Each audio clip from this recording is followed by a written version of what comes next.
Hi guys, so welcome to our new series on path traversal. So before we go on, let's just read something.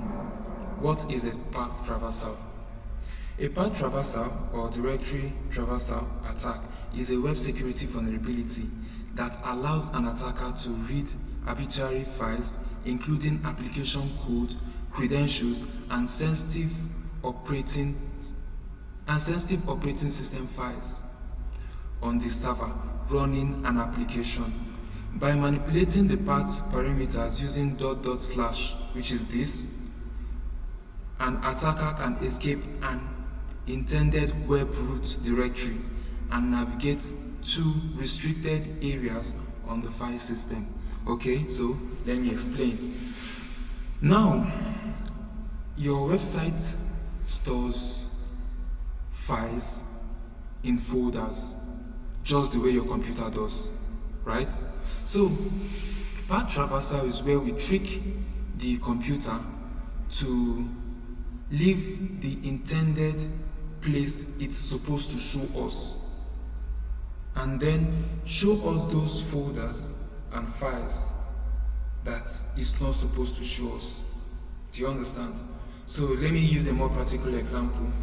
Imagine someone checking into a hotel, right? Now, in this case, he's the user.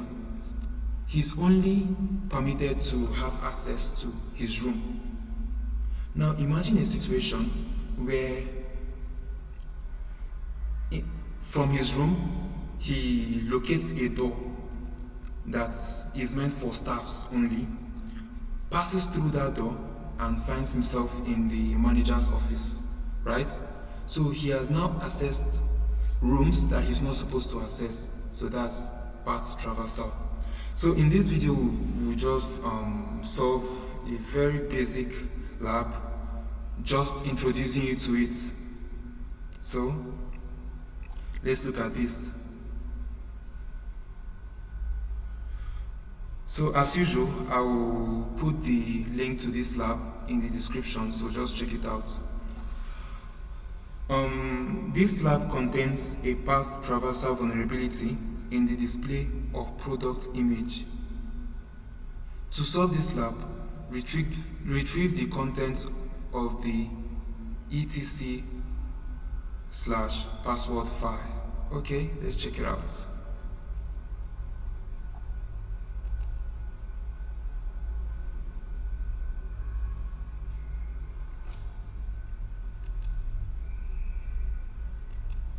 Okay. Okay, so this is an e-commerce website, right? And we want to look for the vulnerability that will help us read this file. So as you can see, this is a file a user is not supposed to access, but we are going to access it. So first of all,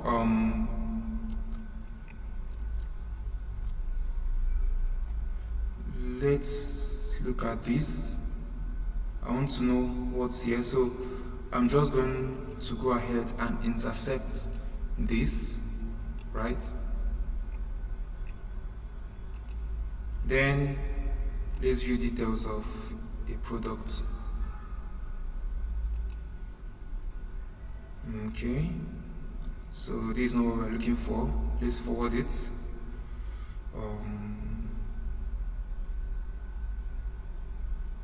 I don't see anything here, so we could also forward it.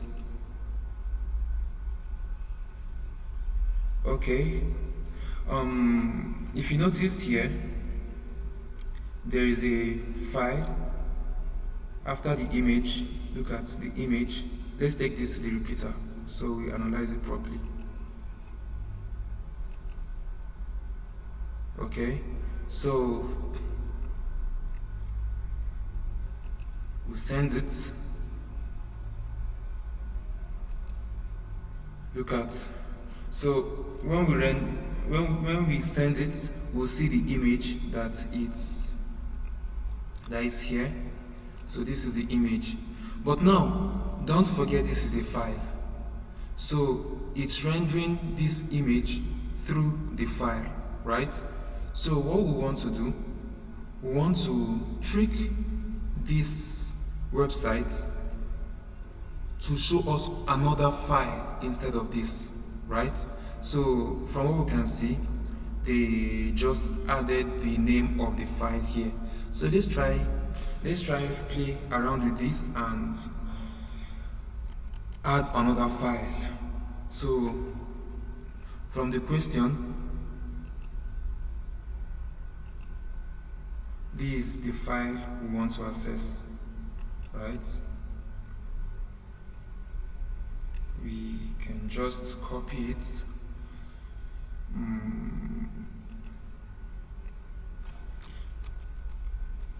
So let's paste it here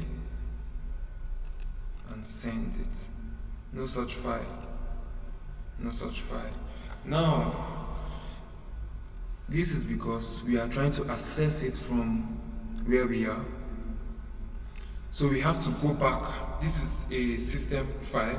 We have to go back to the directory it is. So what we need to do, this takes us a step, a folder back, another folder back, right? So we are going like 3 folders back. Let's see what that gives us.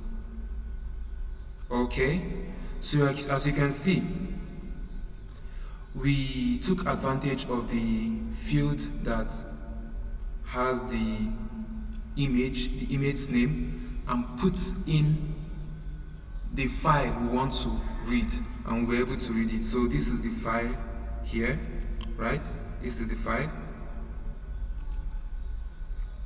etc/password. So as you can see, we've been able to solve this lab, but this is just a very basic example. So in our next class, we'll look at more complex scenarios. So we can just, okay, let's turn this off. Okay, as you can see, we have solved this lab, right? We've solved it. So stay tuned and watch out for the next one, because we'll be solving a much more complex scenario. So thanks for your time.